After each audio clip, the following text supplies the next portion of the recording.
She posted a quote about love and flaws the same night I confronted her for cheating. No apology, no accountability. Just a perfectly filtered photo and a caption meant to make her look like the victim.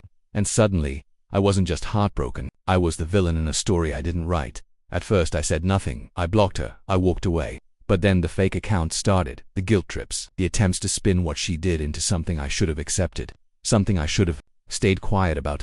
That's when I realized this wasn't about love. It never was. She wasn't sorry, she just didn't like that I stopped playing along. So I said one sentence, in public, and the truth unraveled faster than I ever imagined. What happened next wasn't about revenge, it wasn't about proving anything.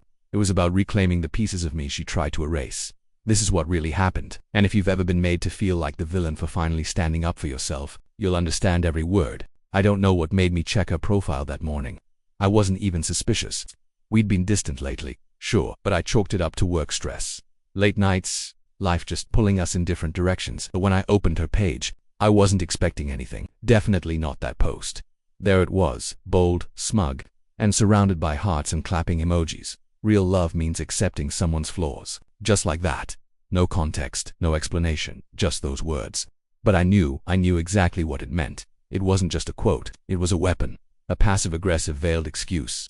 And she posted it hours after I confronted her about something. I never thought I'd have to. Cheating. See, 2 nights before, I asked her about a guy she'd been messaging. Nothing accusatory. I just said, "Hey, who's this guy that keeps reacting to all your stories?"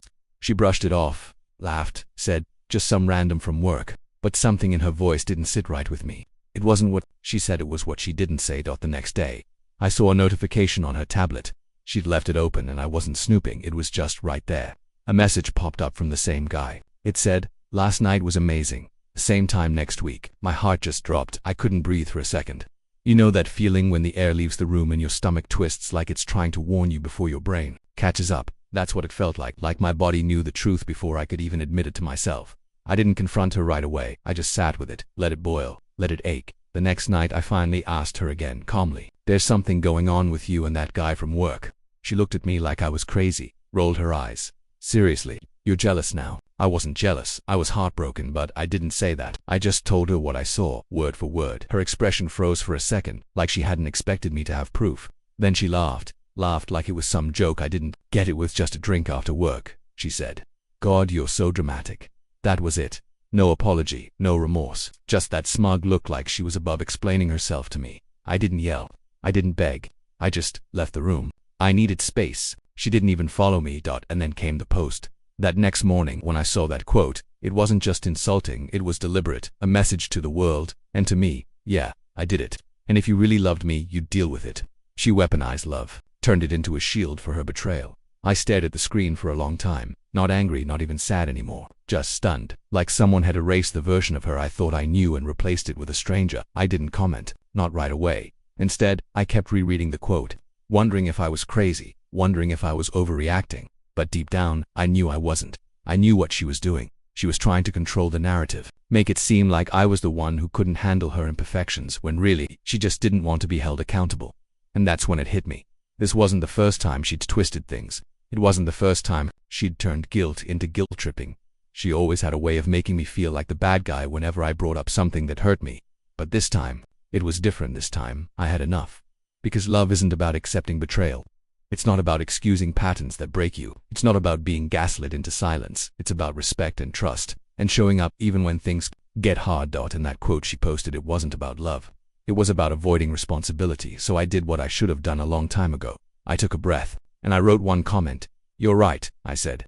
"Real love means accepting someone's flaws, and I accept that you're not for me." Then I blocked her. No drama, no fight, no explanation, just peace. But what came next, I never saw coming. When I blocked her, I thought that was it. I thought I'd finally drawn the line, stood up for myself, and ended the cycle. But people like her, they don't let go quietly. And honestly, I should have expected that it started the next morning. My phone buzzed. A message from an unknown number. At first I ignored it. Then another, and another. All different numbers, same style, same tone. "Hey, I just want to talk. I didn't mean to hurt you. You're making this bigger than it is." The messages weren't apologetic, or manipulative. Subtle, but you could feel the guilt tripping underneath. Like she wasn't sorry for what she did, just sorry that I reacted. And the worst part, she didn't even use her own number. She was texting me from fake accounts. Numbers with no names, no photos, just words trying to pull me back in. I could tell it was her. the way she typed, the phrases she used. Like calling me babe even. After everything. Like asking, are you really gonna throw us away over one mistake? One mistake. She made it sound so casual. Like I'd accidentally dropped a plate or missed a birthday. But it wasn't just one moment, it was months of lies. It was gaslighting, it was pretending everything was fine while building something. With someone else behind my back, I didn't respond. Not because I wasn't angry, not because I didn't have 1,000 things I wanted to say, but because I knew if I opened that door again, even an inch, she'd walk right back in with her version of reality. The version where I was the problem. The version where my reaction was the betrayal, not her actions. That's the thing about emotional manipulation. It's not always loud. Sometimes it's quiet, gentle, even like someone wrapping chains in silk and saying it's love. I started remembering things, little moments I'd brushed off before. The way she'd always joke about how clingy I was if I wanted to spend more time with her. The way she'd roll her eyes when I brought up anything that bothered me. The way she always had an excuse. She was tired, she was stressed, she had a lot going on, and every time I'd nod, I'd tell myself to be more understanding, to not push, to accept her flaws. But now, I was starting to see the truth. Those flaws weren't flaws. They were choices, and every time I accepted them, I lost a little more of myself. One night, maybe 2 weeks after I blocked her, I got a DM on Instagram from a random profile. No posts, no followers, just one message. You're not who I thought you were. I stared at it for a while. It felt like a punch because that line, that's what I wanted to say to her. She was trying to flip the story again, paint herself as the one who got hurt, as if I had betrayed her by not playing along. I didn't answer, but I won't lie, it messed with my head. I kept replaying everything, trying to figure out how someone who claimed to love me could turn so cruel, so cold. I kept thinking, was it always fake, or did something break along the way? And then I remembered something she once told me. We were sitting on the balcony, sharing a drink, talking about past relationships. She looked me dead in the eye and said, I don't tolerate betrayal. Even one lie and I'm done. The irony burned. Because when it came time to hold herself to that same standard, she didn't just lie, she rewrote the entire story. Turned her own betrayal into my overreaction. I started journaling, not because I wanted to process it all, but because I needed to hear myself think. Her voice had taken up so much space in my head that I forgot what my own truth sounded like. And that truth, I wasn't perfect, I made mistakes, I had flaws, but I didn't cheat, I didn't manipulate, I didn't weaponize love. She did, and calling it a flaw wasn't just dishonest, it was dangerous because flaws are human. Flaws are things we own, things we work on, not things we use to destroy others and then expect forgiveness as a reward. Eventually I stopped checking for her messages. I blocked every new number, deleted every account that looked suspicious. I even made my socials private for a while. It was like detoxing from a drug. Hard, lonely, but necessary, and slowly, the fog started to clear. I began to see how much of myself I had sacrificed just to keep her happy. How often I twisted my own boundaries just to avoid conflict.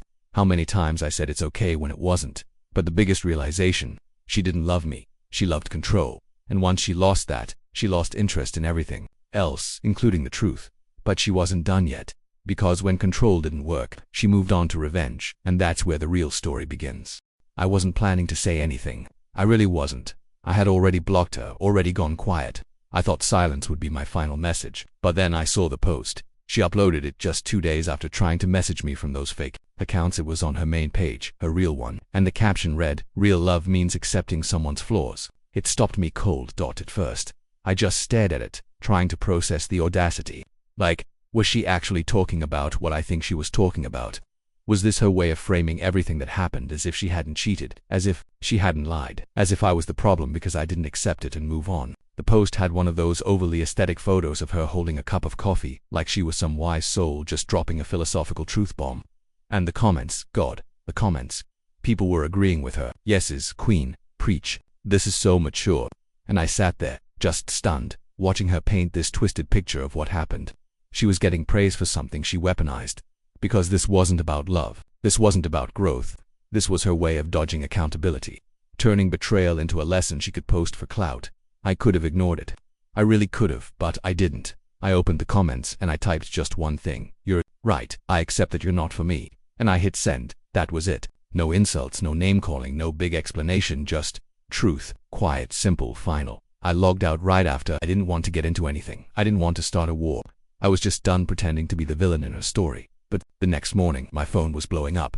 I had friends messaging me, screenshots flooding in, people were tagging me, reposting what I said. The comment had gone viral.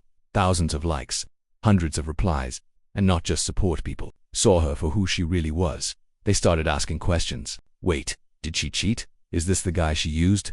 Wow, this makes her post look really shady now. And suddenly, the narrative shifted. Her perfectly curated image cracked because one sentence revealed what an entire thread of lies couldn't hide. She deleted the post later that day. I knew she would. It got too real, too fast, but it didn't stop there. She started unfollowing people, blocking accounts that called her out. She even made her profile private for a while. That was the moment I realized something important. I didn't need revenge. I didn't need to scream. I didn't need to prove anything. The truth always finds a way to surface, even when you whisper it. But the thing that stuck with me most wasn't the attention or the drama.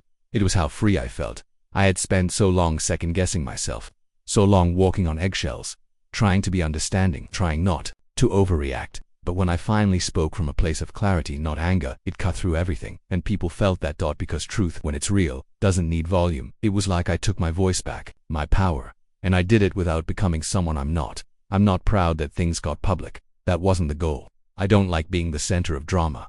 But part of me was relieved, not because she was exposed, but because I wasn't hiding anymore. That comment, it wasn't revenge, it was closure, a line in the sand, the thing that made it all real, not just to her, but to me. Because for the first time in a long time, I stopped asking myself what I did wrong, and started recognizing what I allowed. And yeah, people gossiped, people picked sides, but that was their noise to carry, not mine. For me, that one comment marked the end of something toxic. It was the first step toward healing, toward rebuilding the parts of me I lost in that relationship. She tried to flip the script again a week later, made another post, something about men who can't handle strong women. But this time, I didn't even blink, because the power of peace is that it doesn't argue with noise. It doesn't try to win. It just lets go.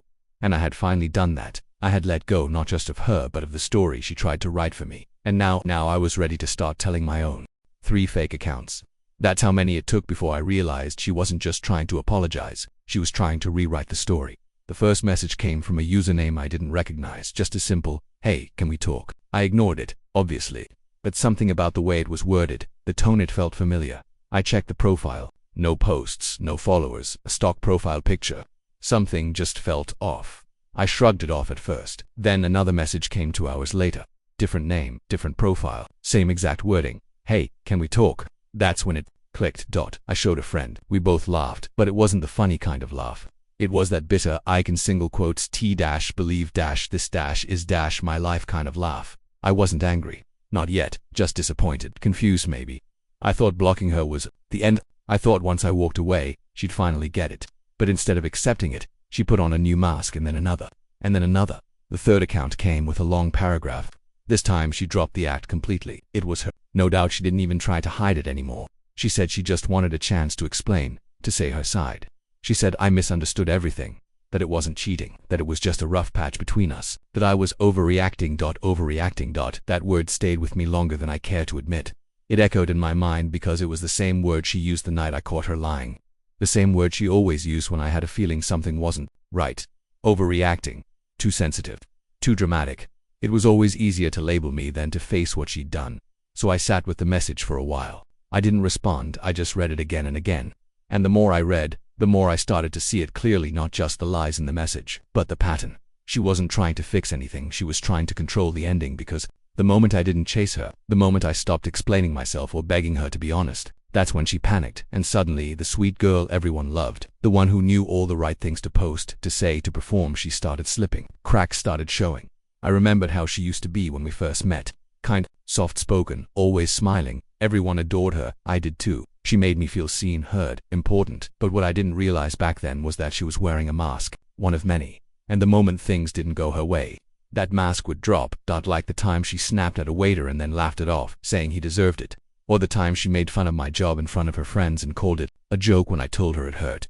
There were always excuses, always smiles covering up the damage, and I let it slide because she'd follow it with affection, with apologies, with sweet little texts and curated love posts online. She'd switch back to the version of herself I fell for, and every time she did, I told myself maybe I'd overthought it, maybe I'd overreacted. But now, after everything, I could finally see the cycle. The way she moved between masks depending on what she needed: comfort, control, sympathy, validation. She didn't love me. She loved the version of me that tolerated everything, that stayed quiet, that stayed small. So, when I finally stood up and said, "No, I'm done," she didn't try to change. She just changed strategy, and that hurt in a way I didn't expect. Because deep down some part of me still wanted to believe there was something real, that somewhere underneath all the manipulation, all the fake accounts and fake words, I actually cared. But people don't fake being someone else for the people they love. They take off the mask. They tell the truth. She never did. Even after all of this, she still never said the words I deserved to hear. I'm sorry. Not, I'm sorry you feel that way. Not, I didn't mean it. Just, I'm sorry. Instead I got excuses, disguises, distractions, so I blocked the third account. Not with anger, not with revenge, with peace, because healing doesn't always come with closure from them. Sometimes it's just the quiet decision to stop answering doors to people who only knock when they need to feel better about what they broke. She wore masks. I took mine off, and in that difference, I found myself again. It took me a long time to admit that what we had wasn't love, not the real kind, not the kind that builds you, holds you, challenges you, but never tries to change your soul. What we had was survival, at least for me. I was surviving her moods, her silences, her rules. I was surviving the little moments that chipped away at me so slowly. I didn't even realize I was bleeding until I couldn't feel myself anymore. But she called it love. She really did. She said real love means accepting someone's flaws, as if betrayal is just a flaw, like forgetting to take out the trash or leaving dirty dishes in the sink. She turned something that cut me to the bone into a romanticized quote for her followers. She framed her damage as depth. And maybe some people fell for it. But not me. Not anymore. I think the hardest part wasn't the cheating. It wasn't the lies or the manipulation or the posts meant to make me question myself. It was realizing that the person I once trusted with everything never saw me at all. Not really. She saw what I could give her. She saw someone who would listen, stay, forgive, stay again, and swallow pain like water. But I got tired of being her mirror, tired of reflecting back the image she needed to believe in, just to avoid looking at herself. There was this one night, not long after I blocked that third fake account. I was sitting alone, just quiet, no noise, no music, just me. And I remember thinking, this is what peace feels like. Not the loud kind, not the victorious kind, but the steady kind, the kind that doesn't come with fireworks, just stillness. I hadn't felt that in so long. I almost didn't recognize it. And in that moment, I realized I wasn't sad anymore. I wasn't waiting for her to come back or explain or apologize. I didn't need revenge. I didn't need closure from her, because the closure was me choosing myself. That she wanted to be accepted without change. I wanted to grow with someone. She wanted love to mean being unchallenged. I wanted love to mean being understood even in the ugly parts. She wanted comfort. I wanted connection.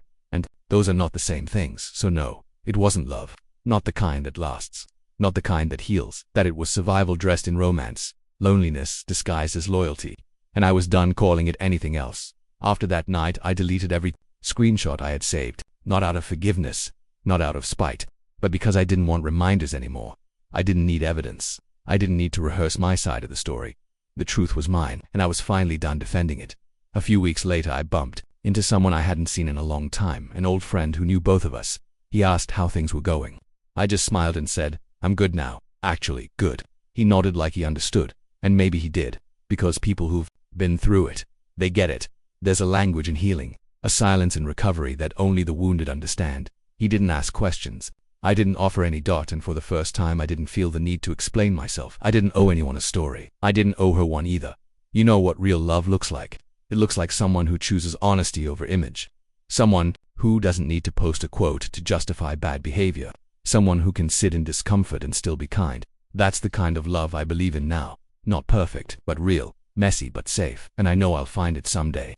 Because I finally made space for it. I finally stopped filling the cracks with apologies that weren't mine. I stopped calling pain a lesson when it was just manipulation.